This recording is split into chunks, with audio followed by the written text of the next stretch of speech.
অপু ভাই ওমর অন ফায়ারকে দিয়ে চুল কাটাচ্ছেন, অন্যদিকে অপু ভাই ওমর অন ফায়ারকে কিন্তু কোলে নিয়ে তারপর নাচাচ্ছে। এরকমই কিছু সংখ্যক ভিডিও অপু ভাইয়ের ফ্যানরা বানিয়ে তারপর টিকটকের মধ্যে গরম করে তুলেছেন। অন্যদিকে অপু ভাই কত বড় একজন বাটপার সেটা আজকের এই ভিডিও থেকে আপনারা জানতে পারবেন। বাটপারির তো মনে করেন একটা লিমিট আছে না, এই লেভেলের বাটপারিতে আমি আল্লাহর জন্ম দেখিনি। দুবাই সম্পর্কে মানুষের অনেক কনফিউশন আছে, ধরেন মানুষ অনেক কিছু জানতে চায়, অনেক কিছু অজানা তথ্য দুবাই সম্পর্কে পৃথিবীর বিভিন্ন দেশের মানুষের। এখন আপনি এই সুযোগটা কাজে লাগে কি যেটা ইচ্ছা সেটা বলে চালাই দিবেন, যে আপনি কইবেন যে আমি ল্যাম্বরগিনি কিনছি 3টা, আমি বুর্জ খলিফার অর্ধেক কিনে ফেলছি, এটা সেটা বলে মানে। তো আমরা যারা দুবাইতে থাকি আর কি, আমাদের তো এইসব বিষয়ে পরিষ্কার ধারণা আছে। অপু ভাই গত কয়েকদিন ধরে সোশ্যাল মিডিয়ায় একদম মানে তুল কালাম করে ফেলতেছে, বিভিন্ন ইস্যুতে ভিডিও বানায়া। বেশ ভালো কথা, সবার রাইট আছে সোশ্যাল মিডিয়ায় ভিডিও, কিন্তু মিথ্যার আশ্রয় নেওয়ার তো কোনো মানে হয় না। এবং সেই মিথ্যা যখন দেশে বিদেশে বিভিন্ন ভাবে যখন চর্চা হয়, তখন আসলে মনে করেন কিছু না বলে আর বসে থাকার কোনো ওয়ে নেই। দেশের বিভিন্ন স্তরের মানুষ বিশ্বাস করতে শুরু করছে যে ল্যাম্বরগিনির যে ছবি আপনার অপু ভাই দিছে আর কি, ল্যাম্বরগিনির যে ছবি অপু ভাই সোশ্যাল মিডিয়া আপলোড করছে, ভিডিও আপলোড করছে, ল্যাম্বরগিনি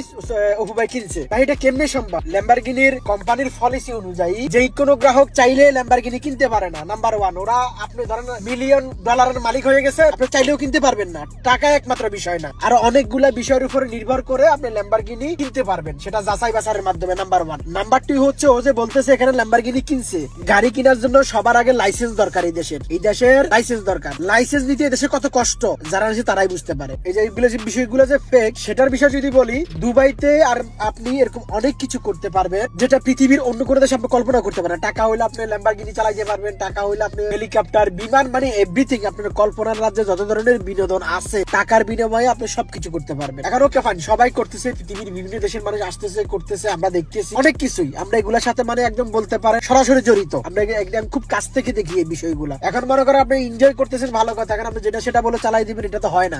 এই কারণে আমি গত কয়েকদিন আগে একটা পোস্ট করছি, 2 দিন আগে মনে হয়, যে সোশ্যাল মিডিয়ায় অপু ভাই যেগুলা করতেছে সেটা হাইপ তোলার জন্য, মানুষের কাছে মানে অতিরিক্ত মাত্রায় একটা কিউরিওসিটি তৈরি করার জন্য, জাস্ট আনবিলিভেবল। কিছু কিছু জিনিস আছে এটা সম্পূর্ণ মিথ্যা ছাড়া কিছুই না। যারা দেশে বিদেশে এগুলা বিশ্বাস করতেছেন, মানে বিশ্বাস করে বসে আছেন যে অপু ভাই ল্যাম্বরগিনি কিনে ফেলছে, এটা ওটা, এগুলা একদম নিতান্তই ভুয়া কথা। কাম টু দা পয়েন্ট, যে গাড়ি নিয়ে মনে করেন অপু ভাই ভিডিও বানায় সোশ্যাল মিডিয়ায় দেশে এবং বিদেশে, দুবাই বাংলাদেশ মিলে একদম পুরো ফাটাই ফেলতেছে। এই গাড়ির দাম মোটামুটি বলা চলে 25 কোটি টাকার উপর বাংলা টাকা। ও ক্যালকুলেটর মানে কি হিসাব দিলে আমি বুঝলাম না, এই গাড়ির দাম এরকম না, এই গাড়ির দাম অনেক বেশি। তো বলা চলে অপু ভাই আর যাই কিছু হয়ে যাক না কেন, তো 25-30 কোটি টাকা দিয়ে একটা গাড়ি কিনে দুবাইয়ের বাজারে সেটা মানে ক্যারি করবে বা এই খরচ বহন করবে, এটা আসলে মানে কল্পনার অতীত। এটা কল্পনা করতে আর কয়েক বছর সময় লাগবে। ততএব এগুলা বাদ দিয়ে এনজয় করতেছেন, সোশ্যাল মিডিয়ায় ভিডিও বানাচ্ছেন, সেটা ভিন্ন বিষয় বানাইতে পারেন, যেটা সেটা বলে মানুষকে বোকা বানানোর সুযোগ আর নাই। এখন মানুষ প্রযুক্তির সাথে সরাসরি কানেক্টেড। যে কোনো তথ্য গুগলে, ইউটিউবে, চ্যাটজিপিটিতে সার্চ দিলে আপনি ইনস্ট্যান্ট পেয়ে যাচ্ছে। খালি আপনি সার্চ করে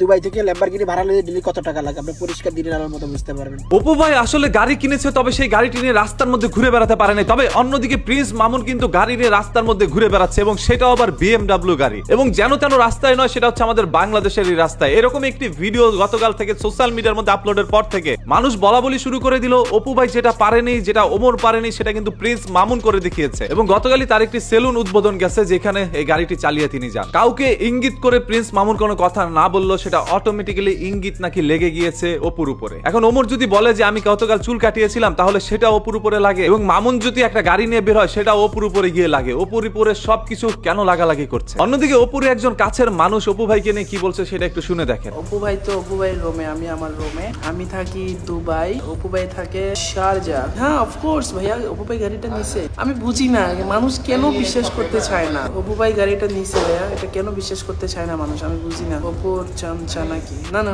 না, আসলে আমি কারো চামচা করি না, দুবাইতে আসছি টাকা কামানোর জন্য।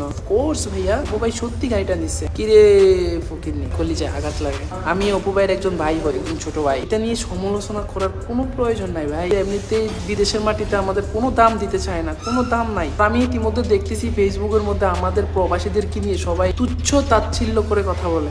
আমরা প্রবাসী, আমাদের টাকায় সবকিছু চলে, তো আমাদেরকে সম্মান দিয়ে কথা বলা দরকার আমি মনে করি। দেশের মানুষরা যেভাবে আমাদেরকে অসম্মান দিয়ে কথা বলে, শুধু আমি একজন প্রবাসী নয়, আমরা সকল প্রবাসীদের গায়ে লাগে। আমাদেরকে গালি দিয়েন না। এগুলো নর্মাল চিজ ভাইয়া, প্রবাসীদের জন্য এগুলো নর্মাল। আমি গান দেই না, আমি একজন প্রবাসী, কারণ আমি একজন প্রবাসী। তো এখানে বলা হচ্ছিল অপু ভাই আসলে গাড়িটি কিনেছেন এবং বারবার একটি কথা কিন্তু এখানে তিনি তুলে ধরার চেষ্টা করছেন যে আমি ইতিমধ্যে দেখতেছি ফেসবুকের মধ্যে আমাদের প্রবাসীদেরকে নিয়ে সবাই তুচ্ছ তাচ্ছিল্য করে কথা বলে।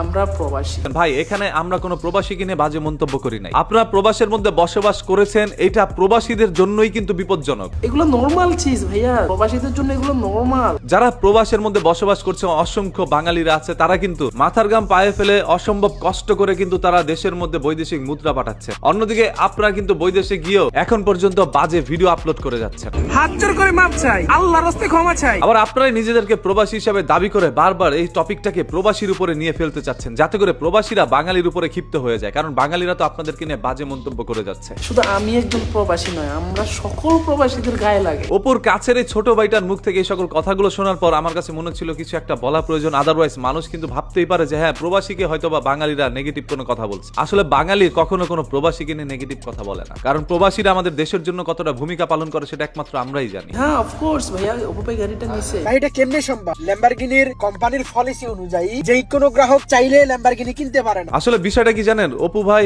গাড়িটা কিনে নাই, এটা হচ্ছে ভাড়া করে অপু ভাই একটি ভিডিও বানিয়েছে। ও তো নিজে ভাই গাড়ি চালাইতেই পারেন, ওর তো লাইসেন্সই নয়, ও কিভাবে এই গাড়ি নিয়ে রাস্তায় বেরোবে? বাঙালি মানুষকে বোকা বানানো এই অপু ভাইকে আপনারা কে কতটুকু চিনেছেন একটু কমেন্ট করে জানান।